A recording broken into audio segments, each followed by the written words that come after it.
আসসালামু আলাইকুম। আশা করি সবাই ভালো আছেন। কবুতরের বাচ্চার এত পরিমাণ সবসময় চাহিদা থাকে যে এটা আমি কখনো দিয়ে শেষ করতে পারি না।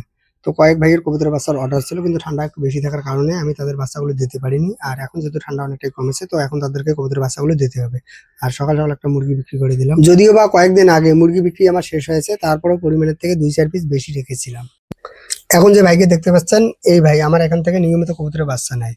তবে এখন কোন রকম কবুতরের বাচ্চার অর্ডার ছিল না। তো ৪ থেকে ৫ দিন আগে আমার সঙ্গে দেখা হয়। তো সেখানে আমাকে বলে যে কবুতরের বাচ্চা আছে কিনা। তো আমি তাকে সেরকম কথা দেইনি যেহেতু আমার কবুতরের বাচ্চাগুলো অর্ডার ছিল। তো বলেছিলেন যে বাড়িতে গিয়ে দেখতে হবে।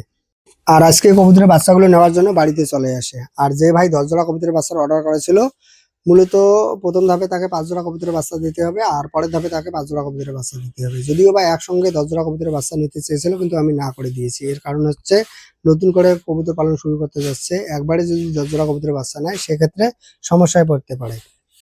সেই ভাইয়ের ৫ জোড়া কবুতরের বাচ্চা বাদ দিয়ে, মানে এখানে সবচেয়ে যে বড় বাচ্চাগুলো আছে মানে ৫ জোড়া সেটা বাদ দিয়ে বাকি যে বাচ্চাগুলো আছে সেই বাচ্চাগুলো এই ভাইটাকে দিতে হবে। তো এই ভাইয়ের মোটামুটি আজকে ৭ জোড়া কবুতরের বাচ্চার প্রয়োজন।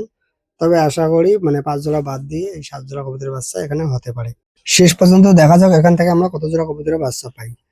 তো বর্তমানে মানে আমার এখানে যে পরিমাণ কবুতরের বাচ্চার চাহিদা আছে হয়তো ২ থেকে ৩ মাসে আমি সেই চাহিদাগুলো পূরণ করতে পারবো না। অন্যদিকে নতুন করে কবুতর বাড়ানোর ফলে এখানে একটু সমস্যা হয়েছে, মানে বাচ্চার পরিমাণটা কমেছে।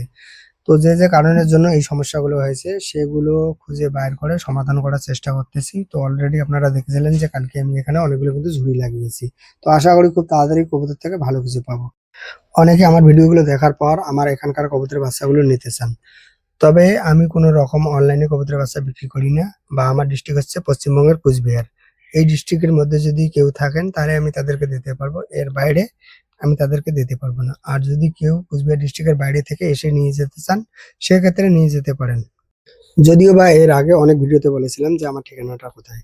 এরপরও অনেকে নতুন করে ভিডিওগুলো দেখে পরবর্তীতে আমার ঠিকানাটা জানতে চায়। কবুতরের চাহিদা মার্কেটে কিন্তু সবসময় থাকে। কম হোক বেশি হোক এর চাহিদা কিন্তু কখনো কমে না। শীত হোক, গরম হোক, বর্ষা হোক এর চাহিদা মার্কেটে সবসময় থাকে।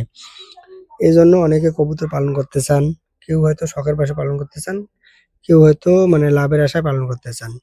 তবে যারা শখের বশে পালন করতে চাইবেন তাদের কথা ভিন্ন। আর যারা লাভের আশায় পালন করতে চাইবেন তো তাদের ক্ষেত্রে মানে কিছু গুরুত্বপূর্ণ বিষয় আছে যেগুলো ১ম এ জেনে নেওয়া দরকার। আমি কবুতর পালন করে কবুতর থেকে লাভ করতে পারলেও আপনি কবুতর পালন করে কবুতর থেকে লাভ করতে পারবেন কিনা এর কোনো গ্যারান্টি নেই। আবার আপনি চাইলে আমার থেকে বেশিও লাভ করতে পারবেন। সবকিছু আপনার উপর নির্ভর করবে। তবে কবুতর পালন করার আগে ১ম এ কিছু বিষয় আছে সেগুলো আগে জেনে নেওয়া দরকার। যেমন আপনি যেখানে বাস করেন মানে সেখানে কবুতরের বাচ্চার চাহিদা কেমন? এর পাশাপাশি খাবারের দাম কেমন? এই দুটো কিন্তু খুবই গুরুত্বপূর্ণ। যেমন আমাদের এখানে খাবারের দাম অনেকটাই কম। এর পাশাপাশি কবুতরের বাচ্চার দাম কিন্তু অনেকটাই বেশি। মানে আমাদের এখানে নরমাল কবুতরের বাচ্চার দাম হচ্ছে ৳২৫০ মানে ছোট যদি সাইজের বাচ্চা হয়। আর যদি বড় বাচ্চা হয় ৳৩০০ থেকে ৳৩৫০। আর কোনো সময় ৳৪০০ থেকে ৳৫০০ পর্যন্ত যায়। ভালো জাতের যদি কবুতর হয় আর নিয়মিত যদি কবুতর থেকে বাচ্চা পাওয়া যায় তাহলে অবশ্যই কবুতর পালন করে কবুতর থেকে লাভ হবে। ১ম এ আপনাদেরকে এই বিষয়গুলো জানতে হবে, এরপরে কবুতর পালন শুরু করতে হবে। আর আজকে ৬ জোড়া কবুতরের বাচ্চা বিক্রি করেছি। প্রতি জোড়া বাচ্চা ৳৩০০ করে বিক্রি করেছি। আসসালামু আলাইকুম।